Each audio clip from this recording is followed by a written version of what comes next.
Yuki.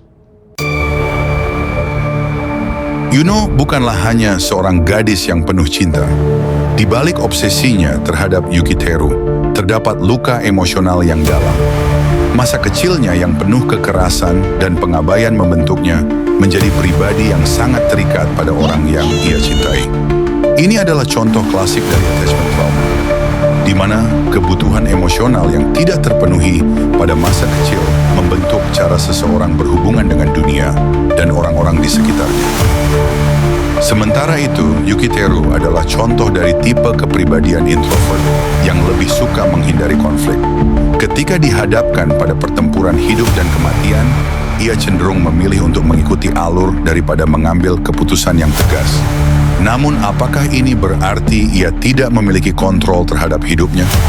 Atau apakah justru kita semua seringkali menjadi seperti Yukiteru, hanya menjadi penonton dalam kehidupan kita sendiri, lebih memilih untuk tidak terlibat?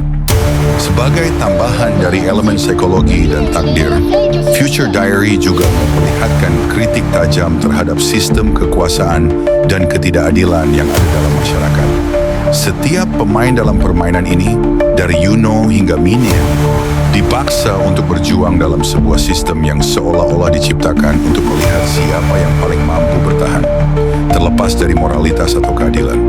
Sama seperti dalam The Prince oleh Machiavelli, Future Diary menggambarkan bahwa untuk mencapai kekuasaan tertinggi, banyak orang akan mengorbankan segalanya, bahkan moralitas dan manusiawi. Para dewa dalam anime ini yang memegang kendali atas takdir setiap pemain, pada dasarnya adalah metafora bagi sistem yang tidak adil, sistem yang mendorong individu untuk bertindak egois dan tidak peduli dengan penderitaan orang lain, asalkan mereka bisa menang. Bicara soal takdir dan waktu, anime ini sangat kental dengan teori-teori dari ilmu pengetahuan, terutama chaos theory dan konsep determinisme. Chaos theory menyatakan bahwa meskipun dunia ini tampak acak, ada pola yang mendasari setiap peristiwa yang terjadi. Ini berhubungan dengan bagaimana karakter dalam Future Diary merespon peristiwa-peristiwa yang tampaknya tak terduga, meskipun setiap langkah mereka sudah diatur dalam diary mereka. Pada akhirnya, Future Diary mengajarkan kita banyak hal tentang takdir, pilihan, dan hubungan yang rumit antara kebebasan dan kekuasaan.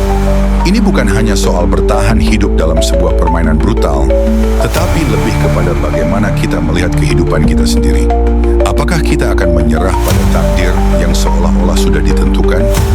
Atau kita akan berjuang, bahkan jika itu berarti menghadapi kegelapan